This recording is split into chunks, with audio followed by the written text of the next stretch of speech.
Hey guys, welcome back to Joel's Kitchen. For today's video, we are going to make this yummy Black Forest roll cake. So let's start. We need 6 large eggs, and make sure that when you start cracking the eggs, your bowl is dry and clean with no oils and in any liquids, and your hands is also clean and dry.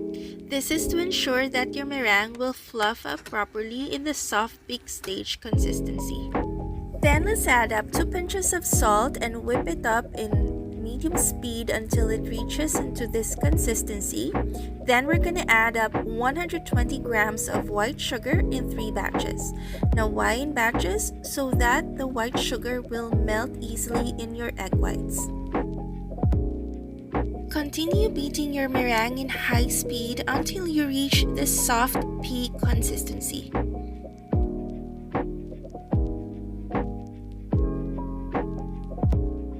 Let's whip up our egg yolks until it's well aerated, and then we're going to pour it in our meringue mixture. Once we poured it in, now we're going to softly fold it into our meringue mixture and make sure that we don't overmix it so that the cake will maintain its fluffiness. And when it's well combined, now let's add in our dry ingredients. For this, we need to sift 70 grams of all-purpose flour and 30 grams of cocoa powder. We're gonna fold in our dry ingredients together with our meringue and make sure that we do it patiently and softly so that we won't deflate the bubbles we made to make the cake still fluffy. Mix 50 ml of milk and 50 ml of vegetable oil together. To that, we're gonna add a little bit of our cake batter. Let's mix this nicely until we create this one smooth mixture. And to that, we're gonna add this one to our cake batter. Then we continue to fold it in until we reach this smooth batter, and then we're gonna place it into our pan that's lined up with parchment paper.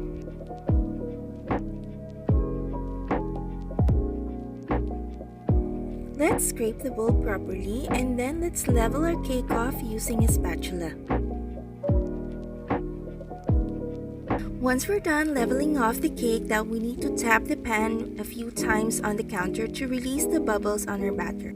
Then we need to bake this at a preheated 180 degrees Celsius oven for 14 minutes. While we're waiting for the cake to bake, let's whip up our filling. So 2 cups whipping cream. To that, we add 3/4 cup powdered sugar. Then I mix it without turning on the mixer so that the powdered sugar won't be flying, and turn it up to medium speed until I reach to this consistency. After that, I turn to high speed until I reach the stiff peak form. This is the stage where you're able to pipe your whipping cream and it's not overbeaten. Then I smooth it out and look how creamy that looks. Then we're gonna set this aside to the fridge and we're gonna make our decorations. For this one, I need 100 grams of melted dark chocolate, and then I just use the piping tip that is used for lettering or for writing things. Then I go ahead and made this leaf form structure that I really love doing and making when I do Black Forest cake. You need to set this up in the fridge, so let it stay for about 15 minutes inside the fridge. After that, we're gonna go ahead and do our chocolate shavings. For that, you need about 150 grams of dark chocolate, and I'm just gonna shave like so. Or there's another process to do it, to have like a shorter and more curved one, so you just have to shave it this way also. Once we're done, we need to place this chocolate shavings inside the fridge so that it will set and it will be easier for you to manage when you place it on top of your cake.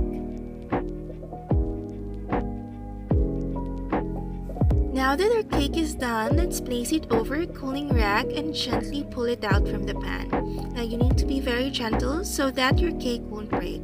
After that, we're gonna place it on the cooling rack and take out the parchment paper on the sides. Then, we need to place another parchment paper on top of the cake and gently flip it over so that we can release the parchment paper on the bottom of the cake.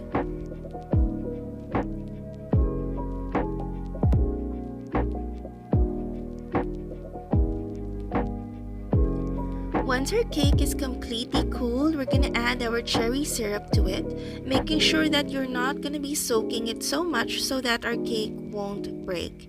Then after this, we're gonna add whipping cream frosting to our cake. So about 3 dollops of it, and then smooth it out.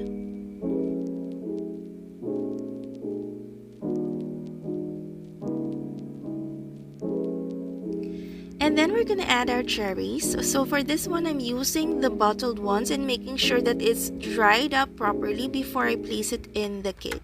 Then let's gently roll the cake over to make it into a log form. Now take your time and make sure that the cake won't break.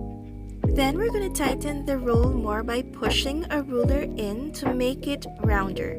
After that, I'm just gonna go ahead and fold the parchment paper on the sides and then tape it at the sides and the ends of the cake and let this set on the fridge for about an hour.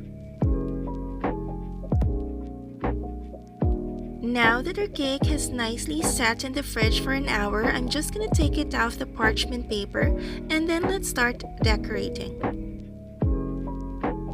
Let's trim the ends of the cake so that it would look more beautiful, and then after that we're gonna go ahead and pipe our frosting on top of it.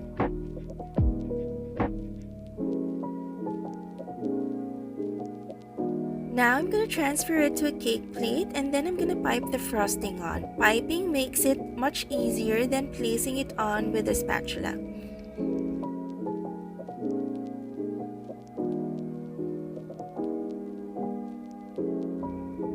Then we're going to add our chocolate shavings on top of the cake, making sure that it is being placed on top of it evenly.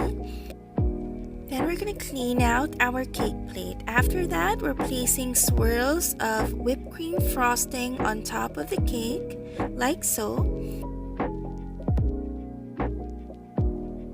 We're going to place 1 cherry each on top of the swirls, and then we're further decorating the cake with 2 dark chocolate leaves on the sides of the cherries.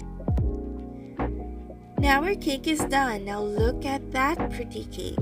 This black forest cake is so soft and fluffy, and the sweetness of the whipping cream is just right and balanced out with a dark chocolate exterior on top and with a hint of cherries. I do hope you give this recipe a try and do let me know how you find it. And as always, I'll see you around next time. Bye!